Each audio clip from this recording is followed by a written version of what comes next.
প্রিয় ছাত্রছাত্রীবৃন্দ, অনলাইন ক্লাসে তোমাদের আবারও ধন্যবাদ। আমি মোহাম্মদ শাহজাহান, সহকারী শিক্ষক, পাঁচগাঁও ব্রহ্মপুর বিশ্ববিদ্যালয়। আজ তোমাদের অপনয়ন পদ্ধতিতে কীভাবে সমাধান নির্ণয় করে তার একটি নিয়ম শেখাবো। প্রথমে আমরা দুটি সমীকরণ নেই।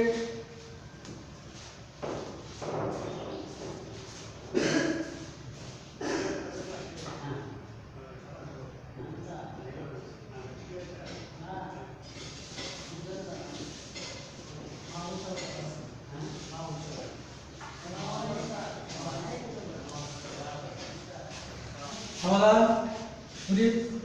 দুটি সমীকরণ নিলাম। সমীকরণ নাম দিলাম। প্রথম সমীকরণ হলো 4x + 3x সমান 15 এক নং সমীকরণ।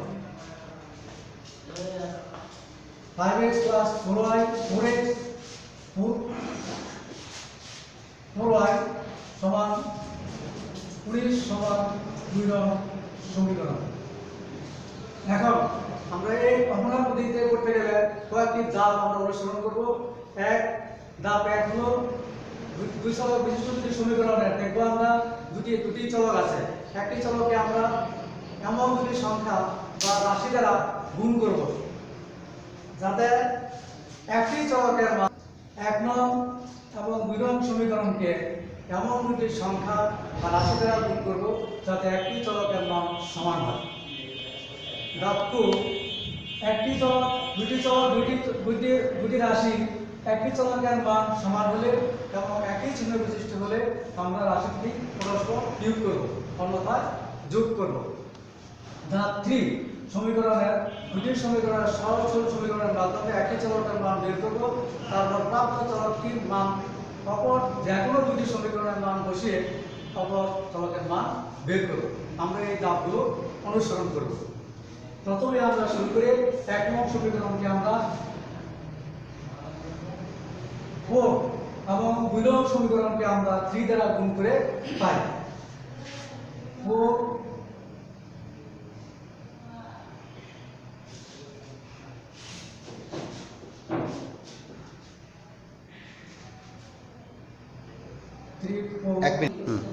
1 নং সমীকরণকে 4 এবং 2 নং সমীকরণকে 3 দ্বারা গুণ করে পাই।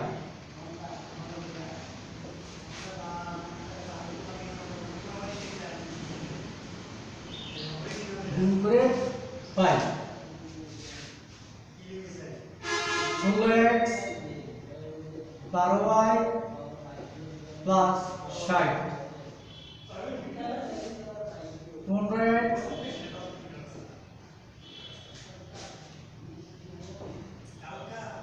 12y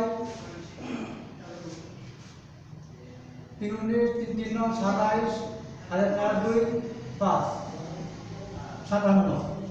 এখন আমরা কি দেখতেছি? 16x + 12y সমান 60, 15x + 12y সমান 57। এখন বিয়োগ করে পাই, বিয়োগ করি x সমান 3, অতএব x সমান 3। আমরা প্রথম একটি চলক x চলকের মান পেলাম 3। এখন এই প্রাপ্ত x এর মান আমরা যে কোনো একটি সমীকরণের মান বসিয়ে দিলে অপর চলকের মান পেয়ে যাব। আমরা এখন 1 নং সমীকরণে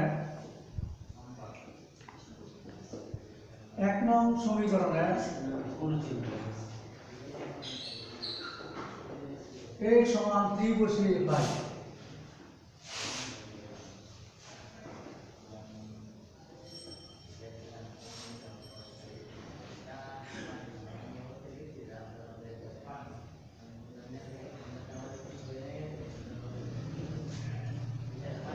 তিন 12, 3y সমান 15 বা 3y সমান 15। এবার সে প্লাস 12 আছে, ডান দিকে চলে গেলে -12 হবে বা 3y সমান 3 বা y সমান 3/3, অতএব y সমান 1। অতএব আমরা a সমান পেলাম একটি চলকের মান 3, অপর চলকের মান পেলাম 1। অতএব নির্ণয় সমীকরণ, নির্ণয় সমাধান, নির্ণয় সমাধান x y সমান 3, 1। তাতে আমরা নির্ণয় সমাধান অপূর্ণাঙ্ক পদ্ধতিতে আমরা x এবং y এর মান 3 এবং 1 পেলাম। আমরা অপর ক্লাসে এই সমীকরণ দুটিকে প্রতিস্থাপন এবং অপূর্ণাঙ্ক পদ্ধতিতে সমাধান করে শিখব।